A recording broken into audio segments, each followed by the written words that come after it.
बिस्मिल्लाहिर्रहमानिर्रहीम। बच्चे modular arithmetic को हम लोग डिस्कस करने लगे हैं। सिंपल से इसकी डेफिनेशन है, बुक वाले को भी छोड़े, अगर मैं आपको अपने सिंपल वर्ड्स में बताऊं कि हमारे पास ये चीज होती क्या है, तो जो इम्पोर्टेंट चीज हम लोगों ने मॉड में डिस्कस करनी है वो है हमारे पास कॉन्करेंसी। ठीक है, ये सारे टॉपिक जिसके लिए हमने डिस्कस करना है मॉड के अंदर वो हमारे पास है कॉन्करेंस। पहले उन्होंने मॉड्यूलर अरिथमेटिक के लिए जो पैराग्राफ दिया वो करने की जरूरत नहीं है, जो डेफिनेशन है वो हमारा मेन काम है। कॉन्करेंस को हमने डिस्कस करना है, इस क्यों कॉन्करेंस के अंदर मॉड का साइन आता है, इस वजह से वो मॉड्यूलर अरिथमेटिक के अंदर टॉपिक जाता है। अब इसमें कॉन्करेंस है क्या, हमारे पास तीन इंटीजर्स हुआ करेंगे ए बी और एम। कोई से भी तीन इंटीजर्स होंगे।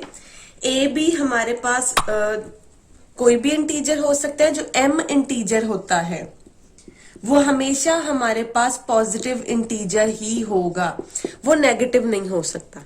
ठीक है, ए और बी कुछ भी हो सकते हैं, उनके ऊपर इतनी कंडीशन नहीं है। एम के ऊपर कंडीशन है कि वो लाजमी तौर पे पॉजिटिव ही होगा। इन तीनों को आपस में जिस रिलेशन से हम लोग जिस रिलेशन के अंदर लेके आएंगे वो कॉन्करेंस का रिलेशन होता है।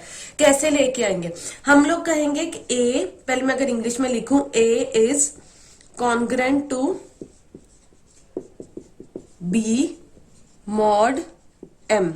ये लाइन इसकी बनती है तीनों इंटीजर्स का। कैसे, a is congruent to b mod m. लिखते इसे कैसे हैं, ए कॉन्करेंट का साइन होता है, ये तीन डैशेज आती हैं। A is concurrent to b, b आ गया और साथ मॉड एम, ये मॉड एम आ गया। ये हमारे पास कॉन्करेंट की डेफिनेशन है, आधी डेफिनेशन है अभी सिर्फ ये। तो अगर तीन इंटीजर्स को कॉन्करेंस के रिलेशन में लिखना होता है तो हम उसको इस तरीके से लिखते हैं, और रीड उसको किस तरीके से करते हैं, a is concurrent to b mod m. अगर आपको यहाँ पे कोई भी इंटीजर्स ए बी और एम की जगह दिए गए हों, अगर यहाँ पे कॉन्करेंस का साइन आ रहा है, यहाँ पे मॉड का साइन आ रहा है, तो आप लोगों ने इसको कैसे रीड करना है, a is concurrent to b mod of m. अब ये कॉन्करेंस की डेफिनेशन सेटिस्फाई करती है, कब करेगी, क्योंकि हमें तीन इंटीजर्स में बता दिया कि ये तीनों इंटीजर्स कॉन्करेंट है। इफ एंड ओनली इफ ये रिलेशन तब होल्ड किया करेगा अगर दूसरी कंडीशन सेटिस्फाई हो। वो दूसरी कंडीशन क्या है, जो मॉड के साथ इंटीजर आता है एम, वो डिवाइड करे ए कॉन्करेंट बी जो आ रहा है उन दोनों की सब्ट्रैक्शन को। मतलब जो पहले आ रहा है उसको पहले लिखना है, कॉन्करेंस के बाद वाले को माइनस करके लिखना है। देखिए, अगर m डिवाइड करता है a माइनस बी के आंसर को, अगर m डिवाइड करता है a माइनस बी के आंसर को, सिर्फ और सिर्फ तब ही हम लिख सकते हैं कि a कॉन्करेंट है b मॉड ऑफ m के।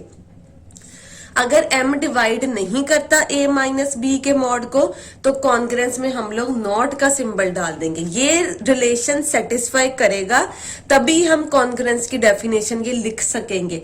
ये रिलेशन सेटिस्फाई नहीं करता, कॉन्करेंस का रिलेशन भी हम लोग नहीं लिख सकेंगे। एग्जाम्पल इसकी मैं आपको देती हूँ, उससे आप लोगों को क्लियर हो जाएगा। देखें, ये रिलेशन लिखा हुआ है। अब हमें नहीं पता ये कॉन्ग्रेंट है या नहीं। अगर वो हमसे पूछ रहे हैं कि क्या ये कॉन्ग्रेंस वाकई होल्ड करती है या नहीं करती, तो उसका चेक करने का यही तरीका है कि जो भी मॉड में क्वांटिटी आ रही है वो डिवाइड करती हो इन दोनों के आंसर को 5 माइनस 1। तो 5 माइनस 1 कितना होता है, 4। तो 4 इटसेल्फ 4 को तो डिवाइड करता है। अब डिवीजन वाली प्रॉपर्टी होल्ड करती है तो इसका मतलब है ये कॉन्ग्रेंस भी हमारे पास क्या करेगा, होल्ड करेगा।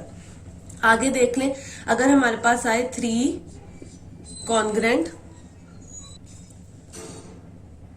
नहीं सॉरी ऐसे ना लिखें, 1 मिनट, ये ले लें, 18 कॉन्ग्रेंट टू मॉड ऑफ 16। क्या ये कॉन्ग्रेंस होल्ड करती है या नहीं करती, तो देखने का क्या तरीका होगा, 16 डिवाइड करता है 18 माइनस 2 को, तो 16 डिवाइड करता है 16 को, ये भी कॉन्ग्रेंस होल्ड कर जाएगी। अभी मैं आपको सिंपल डिवीजन वाली बता रही हूँ जिसमें इटसेल्फ नंबर आ जाता है।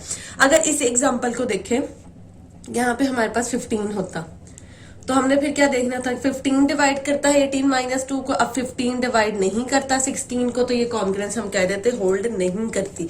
तो सिंपल तरीका कॉन्ग्रेंस को चेक करने का हमारे पास यही हुआ करेगा कि जो भी डेफिनेशन हमें दी जाएगी उसको m divided by a minus b से चेक करना है। अगर वो डिवीजन होल्ड करती है तो हमारे पास कॉन्ग्रेंस भी होल्ड करेगी, अगर वो डिवीजन होल्ड नहीं करती तो कॉन्ग्रेंस भी हमारे पास होल्ड नहीं करेगी।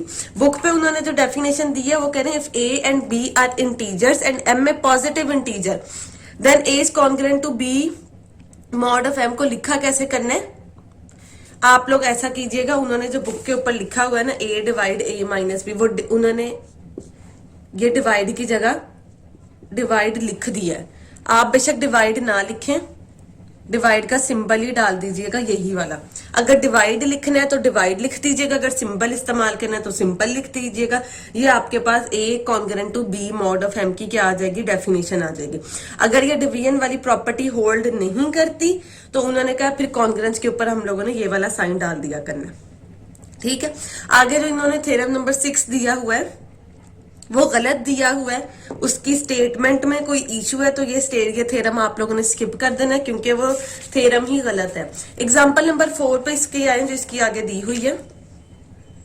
एग्जाम्पल नंबर 4 में वो छोटे छोटे क्वेश्चन पूछ रहे हैं whether 23 is congruent to 5 mod of 6। देखें 23 कॉन्ग्रेंट टू 5 मॉड ऑफ 6। अब वो कह रहे हैं बताएंगे कॉन्ग्रेंस हमारे पास होल्ड करती है या नहीं, तो चेक कैसे करेंगे।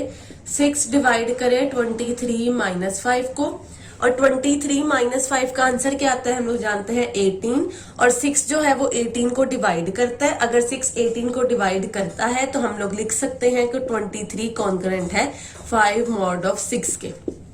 ठीक है, नेक्स्ट उन्होंने कहा 24 कॉन्ग्रेंट है 13 मॉड ऑफ 6 के। तो चेक कैसे करेंगे, 6 डिवाइड करेगा 24 माइनस 13 को, 24 माइनस 13 11 होता है। 6 11 को डिवाइड नहीं करता तो इसका मतलब है ये कॉन्ग्रेंस हमारे पास एग्जिस्ट नहीं करेगी। नेक्स्ट थ्योरम देखिए, उन्होंने छोटा सा एक थ्योरम दिया हुआ है। वो कह रहे हैं उसमें क्या क्या चीज दी गई है। वो कह रहे हैं m हमारे पास कोई पॉजिटिव इंटीजर है। ठीक है, वो कह रहे हैं let m be a positive integer, the integer a and b are congruent to mod of m। a और b जो है वो कॉन्ग्रेंट है किसके, मॉड ऑफ m के। ये चीज दी गई है। इफ एंड ओनली, वो कहते हैं अगर m पॉजिटिव इंटीजर है, a और b को इंटीजर है जो कॉन्ग्रेंस में लिखे जाते हैं, तो इसका मतलब है ये चीज कब होल्ड करेगी, if and only if there exist integer k such that a is equal to b plus k m। देखें अभी तक हमने कॉन्ग्रेंस का ये पढ़ा था कि अगर a कॉन्ग्रेंट है b मॉड ऑफ m के, तो वो चीज तभी होल्ड करती है अगर m डिवाइड करे a माइनस b को। ये डेफिनेशन थी। अब उन्होंने यहाँ पे एक थ्योरम दे दिया कि a is congruent to b mod of m तब भी होल्ड कर सकता है अगर a एज इट इज आ गया, कॉन्ग्रेंस इक्वालिटी में चेंज कर दें, b एज इट इज आ गया, और जो मॉड है m में जो m आ रहा है उसको हम लोग ऐड कर दें लेकिन किसी इंटीजर k के साथ। देखें a अपनी जगह पे है, कॉन्ग्रेंस इक्वालिटी में चला गया, b अपनी जगह पे रहेगा, बस मॉड m में m को ऐड करना है किसी इंटीजर k के साथ मल्टीप्लाई करके। तो ये चीज हमने प्रूव करनी है कि अगर कॉन्ग्रेंस को हम इस फॉर्म में लिख सकते हैं तो हम लोग ये चीज भी लिखी जा सकती है, अगर हम लोग निचली चीज लिखते हैं तो ऊपर वाली चीज को भी हम वापस लिख सकते हैं। इस चीज को प्रूव करते हैं। सबसे पहले हम अब इफ एंड ओनली इफ की कंडीशन है तो इसका मतलब है पहले फर्स्ट टर्म को पकड़ के सेकंड प्रूव करनी पड़ेगी और फिर उसके बाद सेकंड टर्म को पकड़ के फर्स्ट टर्म प्रूव करनी है। तो पहले हम इस चीज को लेट करते हैं कि a कॉन्ग्रेंट है हमारे पास b मॉड ऑफ m के। अगर a कॉन्ग्रेंट है b मॉड ऑफ m के तो कॉन्ग्रेंस की डेफिनेशन क्या होती है कि m डिवाइड करता है a माइनस b को। ठीक है, हमने ये चीज प्रूव करनी है तो अभी हमने सिर्फ इसको लेके चले। अगर a डिवाइड करता है a माइनस b को तो हम लोग जानते हैं डिविजिबिलिटी की डेफिनेशन क्या होती है। अगर a डिवाइड करता है b को तो कोई ना कोई इंटीजर c एग्जिस्ट करता है such that b is equal to ac। यहां पे भी वही डेफिनेशन लगाएंगे। अगर m डिवाइड करता है a b को तो देखें a डिवाइड करता है b को, b अलहदा आ जाता है और a और वो इंटीजर मल्टीप्लाई हो जाते हैं। अब a माइनस बी को डिवाइड करता है तो a माइनस बी अलहदा आ जाएगा और m किसी इंटीजर के साथ मल्टीप्लाई हो जाएगा। उस इंटीजर को हम k ले लेते हैं, ये आ जाएगा। अब b जो यहाँ पे सब्ट्रैक्ट हो रहा है उस तरफ चल के क्या हो जाएगा, ऐड हो जाएगा। और यही चीज हम लोगों ने प्रूव करनी थी कि a is equal to b plus k m है। अब इसी चीज का जब हमने इस चीज को लेके चलेंगे, दूसरी चीज प्रूव करनी है, तो बिल्कुल यही स्टेप्स हमने रिवर्स में कर देना है। यहां से लेके स्टार्ट करेंगे, a is equal to b plus k m अब लेट करना है। तो b अगर इधर पॉजिटिव है उस तरफ चल के नेगेटिव हो सकता है, हो सकता है। k एक इंटीजर है, k को निग्लेक्ट करेंगे, अगर यहाँ पे c को निग्लेक्ट करते हैं तो दोबारा से डिवीजन वाली फॉर्म आ सकती है। तो k को निग्लेक्ट करें तो आ जाएगा m divided by a minus B, और m अगर a माइनस बी को डिवाइड करता है तो कॉन्ग्रुएंस की डेफिनेशन दोबारा से बन जाएगी। तो बिल्कुल इन्हीं प्रोसेस को रिवर्स जब हम लोग प्रूव करवाएंगे तो हमारे पास थ्योरम कंप्लीट हो जाएगा। जो हमने राइट, अब हमने सेकेंड प्रूफ को लेके फर्स्ट वाली चीज को हमने अपना प्रूफ कर दिया। तो आप बेशक एक ही प्रूफ करके इधर इफ एंड ओनली इफ का साइन डाल दें तब भी ठीक होगा, या आपने अलहदा अलहदा दोनों चीजें प्रूफ करनी है तब भी ठीक